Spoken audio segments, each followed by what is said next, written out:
Medication errors मतलब मरीज़ को जब भी दवाई दी जाती है उसमें जो गलतियां होती है उसके कारण अमेरिका में एक साल में 7,000 मरीज़ों की डेथ्स होती है और कम से कम 4 लाख पेशेंट्स जो है उनकी हेल्थ पे इसका इफ़ेक्ट होता है। तो दोस्तों ये तो डाटा हुआ अमेरिका का। हमारे भारत का ऐसा कोई ऑफिशियल डाटा अवेलेबल नहीं है, लेकिन हमारी जो पॉपुलेशन है वो अमेरिका के 4 से 5 गुना ज़्यादा है। तो इसका अगर हमने यूज़ किया तो हमें ध्यान में आएगा कि भारत में 7,000 इंटू 5 मतलब 35,000 ऐसे जो मरीज़ है उनकी जो डेथ्स है वो ये मेडिकेशन एरर्स के कारण होती होगी और कम से कम 20 लाख ऐसे जो मरीज़ है उनकी हेल्थ पे ये जो मेडिकेशन एरर्स है इसके कारण प्रभाव पड़ता होगा। तो दोस्तों ये जो मेडिकेशन एरर्स है ये एक बहुत ही इम्पॉर्टेंट टॉपिक है और आज का हमारा जो वीडियो है इसमें हम ये देखने वाले हैं कि जब भी मरीज़ को कोई भी दवाई दी जाती है तो हमने एज अ डॉक्टर और स्पेशली जो नर्सेस है उन्होंने ये ड्रग एडमिनिस्टर करते वक्त कौन सी सावधानियाँ लेनी चाहिए। इसे ही कहते हैं राइट्स ऑफ ड्रग एडमिनिस्ट्रेशन। तो आज की वीडियो में हम ऐसे 7 राइट्स ऑफ ड्रग एडमिनिस्ट्रेशन देखने वाले हैं। यहाँ पे मैंने बोर्ड पे 6 राइट्स ऑफ ड्रग एडमिनिस्ट्रेशन लिखे हैं और वीडियो के अंत में मैं एक बहुत ही जो इम्पोर्टेंट ऐसा राइट ऑफ ड्रग एडमिनिस्ट्रेशन है वो बताने वाला हूँ। तो दोस्तों आज का जो वीडियो है ये बहुत ही इंटरेस्टिंग है, बहुत ही इम्पोर्टेंट है। इसे आप पहले ही लाइक कर दीजिए और ये चैनल अभी तक आपने सब्सक्राइब नहीं किया है तो इसे ज़रूर सब्सक्राइब कर लीजिए। नमस्ते दोस्तों, फंडा क्लिनिकल में आपका हार्दिक स्वागत है।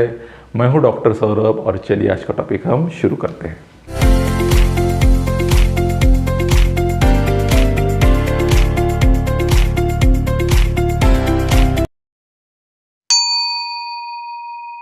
दोस्तों वैसे तो राइट ऑफ ड्रग एडमिनिस्ट्रेशन जो है वो बहुत सारे बताए जाते हैं, लेकिन उसमें के जो मोस्ट इम्पॉर्टेंट है वो है 7, जिसमें के 6 मैंने यहाँ पे लिखे हैं और जो 7th right of drug administration है वो मैं आपको वीडियो के आखिरी में बताऊंगा, जो बहुत ही इम्पॉर्टेंट है। तो पहला इसमें का जो राइट है वो है राइट पेशेंट। ऑब्वियसली जो मरीज़ है जिसके लिए वो ड्रग प्रिस्क्राइब किया गया है वही मरीज़ को वो ड्रग मिलना चाहिए, इसे कहते हैं राइट पेशेंट। तो इसमें कैसा प्रॉब्लम आ सकता है, बहुत बार वार्ड में जो है ऐसे पेशेंट रह सकते हैं जिनका नाम सरीखा है, तो इसमें कन्फ्यूजन हो सकता है। जो पेशेंट को हमने ड्रग प्रिस्क्राइब किया है उसे न मिलकर दूसरे पेशेंट को वो ड्रग दिया जा सकता है जिसे वो ड्रग की ज़रूरत नहीं है, या वो जो ड्रग है वो उसके लिए, उसके हेल्थ के लिए बहुत ख़राब हो सकता है। या कुछ ऐसे नाम रहते हैं जो मेल्स और फीमेल्स में कॉमन रहते हैं। फॉर एग्ज़ाम्पल अगर शीतल हमने ये नाम लिया तो ये फीमेल्स में ज़्यादा कॉमन है, लेकिन मेल्स में भी ये नाम रहता है। तो कभी कभी घाई में ऐसा हो सकता है कि शीतल नाम देख के हम वो जो फीमेल पेशेंट है उसे वो ड्रग एडमिनिस्टर हो जाए, लेकिन एक्चुअली में वो जो ड्रग है वो शीतल जो मेल पेशेंट है उसके लिए प्रिस्क्राइब किया गया है। तो दोस्तों ये जो एरर है ये अगर हमें अवॉइड करना है तो हमें क्या करना चाहिए कि जो पेशेंट का जो रजिस्ट्रेशन नंबर है वो देखना चाहिए। जब भी पेशेंट वार्ड में एडमिट होता है तो उसे एक यूनिक रजिस्ट्रेशन नंबर दिया जाता है जो स्पेसिफिकली वही पेशेंट का होता है। तो वो रजिस्ट्रेशन नंबर अगर हमने फॉलो किया तो ये जो एरर है इसे हम अवॉइड कर सकते हैं। बहुत सारे जो हॉस्पिटल्स है उसमें ऐसी प्रथा रहती है कि पेशेंट के हाथ में एक व्रिस्ट बैंड बांधा जाता है जिसमें पेशेंट के जो डिटेल्स है वो सब दिए हुए रहते हैं, उसमें उसका रजिस्ट्रेशन नंबर भी लिखा रहता है। तो वो जो बैंड है वो देखकर हमने पेशेंट को प्रॉपरली आइडेंटिफाई किया तो ये जो एरर है वो हम अवॉइड कर सकते हैं। तो दोस्तों ये हो गया पहला right, that is right patient. और अब हम देखते हैं दूसरा right, that is right drug. Most of the जो मेडिकेशन एरर्स है वो इसी के कारण होते हैं कि पेशेंट को जो है वो गलत ड्रग दिया जाता है। तो इसमें क्या क्या प्रॉब्लम हो सकते हैं, तो मेन इसमें जो प्रॉब्लम है वो आता है ब्रांड नेम से। जनरली जो प्रिस्क्रिप्शन है वो ब्रांड नेम से लिखा जाता है। आइडियली तो उसमें जेनरिक नेम से ही प्रिस्क्रिप्शन लिखना चाहिए, लेकिन बहुत सारे जो लोग हैं वो ब्रांड नेम से प्रिस्क्रिप्शन लिखते हैं। तो इसमें प्रॉब्लम क्या होता है कि जो पेशेंट के जो रिलेटिव्स है उन्हें वो पर्टिकुलर ब्रांड नहीं मिलता है और वो दूसरे ही ब्रांड का ड्रग लेके आते हैं। तो इसमें हमने क्या करना चाहिए कि अगर पेशेंट ने दूसरे ही ब्रांड नेम का ड्रग लेके आया तो हमने कंफर्म करना चाहिए कि जो पेशेंट ड्रग लेके आया है उसमें जो जेनेरिक ड्रग है वो सेम है। तो एक तो प्रॉब्लम ये हुआ। दूसरा ये होता है कि बहुत सारे जो ब्रांड नेम्स है वो सिमिलर लगते हैं, इसके कारण भी प्रॉब्लम होता है। फॉर एग्जांपल मैं आपको एक जो ट्रू किस्सा मेरे हॉस्पिटल में हुआ है वो बताता हूँ। एक ब्रांड नेम है नेप्टाज और दूसरा जो ब्रांड नेम है वो है निफ्टास।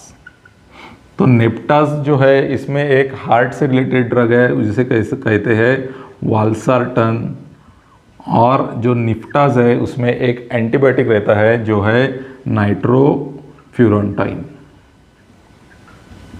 तो दोस्तों अगर हमने पेशेंट को प्रिस्क्रिप्शन में नेप्टाज लिखा है तो कन्फ्यूजन हो सकता है और पेशेंट जो है वो निफ्टास ये ड्रग लेके आ सकता है। मतलब पेशेंट को हार्ट की बीमारी है जिसे वो हार्ट का ड्रग मिलना चाहिए तो गलती से उसे एंटीबायोटिक मिल सकता है जिसकी उसे कोई भी ज़रूरत नहीं है। तो दोस्तों ये हो गया दूसरा प्रॉब्लम। और तीसरा प्रॉब्लम इसमें क्या आता है, वो आता है लासा ड्रग्स। तो लासा का मतलब क्या होता है, look alike and sound alike drugs. Look alike मतलब कुछ जो ड्रग्स है वो दिखने में बहुत ही सिमिलर लगते हैं। फॉर एग्जांपल एट्रोपिन का 1 ml का एम्प्यूल और एड्रेनालिन का 1 ml का एम्प्यूल जो है वो बहुत ही सिमिलर दिखता है। तो कभी कभी जब इमरजेंसी हो जाती है और पेशेंट को अगर हमें एट्रोपिन देना है तो गलती से एड्रेनालिन दिया जा सकता है। तो दोस्तों ये जो लुक अलाइक ड्रग्स है इसके कारण प्रॉब्लम हो सकता है। या फिर दूसरा रहता है sound alike drugs. Sound alike drugs मतलब सुनने में वो जो ड्रग्स है वो सिमिलर लगते हैं। फॉर एग्जांपल जैसे एक पर्टिकुलर ग्रुप ऑफ ड्रग्स जो है वो सुनने में सिमिलर लगते हैं। जैसे जो फॉर एग्जांपल हमने बीटा ब्लॉकर अगर लिए तो प्रोप्रेनोलॉल या फिर बिसोप्रोलॉल या फिर अटेनेलॉल, अब सुनने में जो ये ड्रग है वो बहुत ही सिमिलर लगते हैं और गलती से अगर हमने बोला कि पेशेंट को प्रोप्रेनोलॉल दे दो तो गलती से उसे एटेनेलॉल भी दिया जा सकता है। तो इस प्रकार ये जो ड्रग्स है इसके एरर हो सकते हैं। तो ये तो हो गया दूसरा राइट, मतलब हमने पेशेंट को जो ड्रग प्रिस्क्राइब किया है वो ही ड्रग पेशेंट को मिलना चाहिए। तीसरा इसमें क्या है, राइट डोज, मतलब जो डोज पेशेंट को प्रिस्क्राइब किया गया है वो ही डोज पेशेंट को मिलना चाहिए। तो जो डोज लिखने के जो तरीके हैं वो बहुत अलग अलग रह सकते हैं। जैसे जो क्वांटिटी है ड्रग की उसके हिसाब से ड्रग लिखा जाता है, जैसे माइक्रोग्राम या फिर मिलीग्राम या फिर ग्राम। तो देते वक्त इसमें भी कन्फ्यूजन हो सकता है, या कभी कभी ऐसा लिखा जाता है कि हाफ टैबलेट, 2 टैबलेट्स, 4 टैबलेट्स। तो इसमें भी कन्फ्यूजन हो सकता है और पेशेंट को गलत डोज जा सकता है। फॉर एग्जांपल जब भी एक्यूट एमआई का पेशेंट हमारे पास आता है तो हम उसे लोडिंग डोज देते हैं। उसमें हम जो क्लोपिडोग्रिल है वो 300 मिलीग्राम की देते हैं, और ये जो क्लोपिडोग्रिल है वो 2 डोज फॉर्म में आती है, 75 मिलीग्राम में भी आती है और 150 मिलीग्राम में भी आती है। तो अगर 150 मिलीग्राम की हमें अगर टैबलेट देनी है तो हमें 2 टैबलेट देनी पड़ेगी, और 75 मिलीग्राम की अगर है तो हमें 4 टैबलेट देनी पड़ेगी। तो अगर प्रिस्क्रिप्शन में 2 टैबलेट लिखी है और लेकिन डोज जो है वो 150 लिखा है तो गलती से हम ऐसा कर सकते हैं कि हम 75 मिलीग्राम की ही 2 टैबलेट पेशेंट को दे सकते हैं, तो जो डोज है वो कम पड़ जाएगा। तो इस प्रकार ये जो राइट डोज है इसका भी हमने ध्यान रखना चाहिए। फिर चौथा जो राइट है वो है राइट टाइम। अब टाइम का इसमें मतलब है कि जो फ्रीक्वेंसी है, मतलब कितने बार दिन में पेशेंट को ये ड्रग हमें देना है। जैसे वंस अ डे या फिर twice a day, thrice a day, जिसे हम OD, BD, TDS, तो ये भी इम्पॉर्टेंट है जो है फ्रीक्वेंसी ऑफ ड्रग। दूसरा है इंटरवल, मतलब 2 ड्रग्स जो है इसके बीच में कितना टाइम रहना चाहिए। जैसे फॉर एग्जांपल अगर हमने पेशेंट को BD ड्रग देना है, मतलब दिन में 2 बार देना है, तो जनरली हमने 9 AM या 9 PM ऐसे हम लिखते हैं। लेकिन कुछ जो ड्रग्स है वो इसमें एक्सेप्शन रह सकते हैं। फॉर एग्जांपल अगर पेशेंट को डाययूरेटिक्स चालू है, मतलब ऐसे ड्रग्स जिसके कारण पेशेंट को पेशाब होती है, तो ये भी हमने अगर पेशेंट को दिन में 2 बार देना है तो जनरली फॉर एग्जांपल अगर हमने सुबह उसे 9 बजे दिया तो नेक्स्ट जो डोज है वो हम उसे 4 बजे या 5 बजे दे देते हैं। तो इसके पीछे का लॉजिक ऐसा है कि ये जो डायूरेटिक ड्रग है, या अगर हमने पेशेंट को रात को दिया 9 बजे तो वो रात भर प्रॉपरली सो नहीं सकेगा, क्योंकि उसको उठ के पेशाब को जाना पड़ेगा। लेकिन इसकी बजाय अगर हमने शाम को ही पेशेंट को वो ड्रग दे दिया तो उसकी जो पेशाब है वो रात को सोने के पहले उसका इफेक्ट आके उसकी प्रॉपर पेशाब हो जाएगी। तो फ्रीक्वेंसी ही सिर्फ इम्पॉर्टेंट नहीं है, तो जो इंटरवल है, मतलब 2 डोज के बीच में क्या इंटरवल रखा गया है वो भी बहुत ज़्यादा इम्पॉर्टेंट है। उसके बाद एक तीसरा जो इम्पोर्टेंट है कि फूड से रिलेशन क्या है ड्रग का। कुछ जो ड्रग्स है वो एम्प्टी स्टमक दिए जाते हैं, कुछ जो ड्रग्स है वो खाना खाने के पहले या खाना खाने के बाद भी दिए जाते हैं, तो इसका भी ध्यान हमें रखना चाहिए। और इम्पॉर्टेंट बात इसमें यह है कि कुछ जो ड्रग्स है वो इन्फ्यूजन पम्प से दिए जाते हैं। जो इन्फ्यूजन पम्प से जो ड्रग दिए जा रहे हैं इसमें दोनों चीज़ों का कंसिडरेशन होता है, जैसे डोज और टाइम। तो इसमें हम जो ड्रग है वो ml/h के हिसाब से लगाते हैं, तो इसमें डोज और टाइम दोनों को कंसिडर करके वो जो डोज है वो डिसाइड किया जाता है। तो दोस्तों इस प्रकार ये जो इम्पोर्टेंट है वो 4 राइट हमने देखी है। अब जो राइट है वो है राइट रूट, मतलब कौन से जो रूट है उससे ड्रग पेशेंट को दिया जाना चाहिए।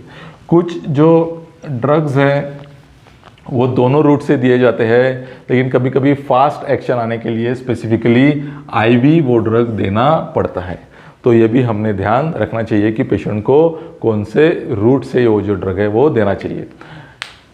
इसमें एक बार ऐसा किस्सा हुआ था कि पेशेंट को जो है वो लोशन प्रिस्क्राइब किया गया था। तो लोशन क्या है, ये एक ऐसा लिक्विड टाइप का जो ड्रग है वो हम स्किन पे लगाते हैं, लेकिन हुआ ऐसा कि जो नर्स है उसने वो जो ड्रग है वो पेशेंट को ओरली दे दिया। तो ये भी बहुत इंपॉर्टेंट है कि राइट रूट, मतलब कौन सा रूट प्रिस्क्राइब किया गया है वही रूट से पेशेंट को वो पर्टिकुलर ड्रग मिलना चाहिए। फिर जो 6th राइट है वो है राइट डॉक्यूमेंटेशन, मतलब हमने जो ड्रग दिया है पेशेंट को उसका पेपर पे प्रॉपर डॉक्यूमेंटेशन होना चाहिए कि वो जो ड्रग है उसका नाम क्या है, उसका डोज कितना था और कितने बजे पेशेंट को दिया गया है। खासकर जब इमरजेंसी में पेशेंट को ड्रग दिया जाता है तो वो ड्रग बहुत बार लिखने में नहीं आता है, तो जो बाद में जो डॉक्टर्स आते हैं उन्हें पता ही नहीं चलता कि जो पेशेंट है उसे एग्जैक्टली इमरजेंसी के वक्त कौन से ड्रग्स मिले हैं। तो प्रॉपर डॉक्यूमेंटेशन जो है वो ड्रग का होना बहुत ही ज़रूरी है। इसके 2 फायदे हैं, एक तो जो नेक्स्ट टीम आती है उसे पता चलता है कि पहले पेशेंट को क्या क्या ड्रग मिला है, और मेडिको लीगल पर्पज से भी ये बहुत ही ज़्यादा इम्पोर्टेंट है।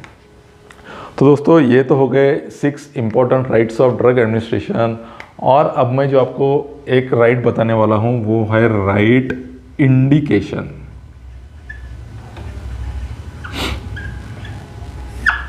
अब ये जो राइट इंडिकेशन है इसका इम्पोर्टेंस क्या है, तो जनरली जो प्रिस्क्रिप्शन है वो डॉक्टर लिख के जाता है जिसे उसका इंडिकेशन पता रहता है, लेकिन जो नर्सेस रहती है वो जनरली ब्लाइंडली वो प्रिस्क्रिप्शन फॉलो करते हैं। तो इसका इम्पोर्टेंस ऐसा है कि जो नर्सेस है उन्हें भी इंडिकेशन पता होना चाहिए कि ये जो पर्टिकुलर ड्रग है वो किसके लिए पेशेंट को दिया जा रहा है। इसके लिए आपको जो है पेशेंट का जो डायग्नोसिस है, यानी पेशेंट को कौन सी बीमारी हुई है, ये आपको पता रहना बहुत ही ज़रूरी है। जैसे मैंने आपको नेप्टाज और निफ्टाज इसका एग्जाम्पल दिया था। फॉर एग्ज़ाम्पल अगर पेशेंट को यूरिनरी ट्रैक्ट इन्फेक्शन है ही नहीं, ये अगर आपको पता है तो आपके तुरंत ध्यान में आ जाएगा कि जो निफ्टाज है ये एक एंटीबायोटिक है और ये पेशेंट को देने की कोई भी ज़रूरत नहीं है। कुछ तो इसमें गलती हुई है और पेशेंट हार्ट डिसीज़ का पेशेंट है जिसे निफ्टाज मिलना चाहिए। तो दोस्तों ये जो राइट इंडिकेशन है ये इसीलिए एक बहुत ही इम्पोर्टेंट राइट है जो खासकर नर्सेस लोगों ने बहुत ही ध्यान में रखना चाहिए। तो दोस्तों इस प्रकार आज का जो वीडियो है इसमें हमने 7 राइट्स ऑफ ड्रग एडमिनिस्ट्रेशन देखे जो बहुत ही ज़्यादा इम्पोर्टेंट है। जब भी पेशेंट को कोई भी ड्रग दिया जाता है तो ये जो 7 जो राइट्स है ये एक प्रकार की एक चेकलिस्ट है, ये हमें फॉलो करना बहुत ही ज़रूरी है, जिससे हम जो मेडिकेशन एरर्स है उससे बच सकते हैं और इसके कारण पेशेंट की हेल्थ और उसकी जान भी बच सकती है। तो दोस्तों मैं आशा करता हूँ कि आज का जो टॉपिक है वो आपको अच्छा लगा होगा। आज का वीडियो आपको अच्छा लगा तो ज़रूर अपने दोस्तों में इसे शेयर कीजिए और ये चैनल पे आप पहली बार आए हैं तो इसे ज़रूर सब्सक्राइब कर लीजिए। तो दोस्तों अगले वीडियो में मिलते हैं एक नए टॉपिक के साथ, तब तक के लिए थैंक यू।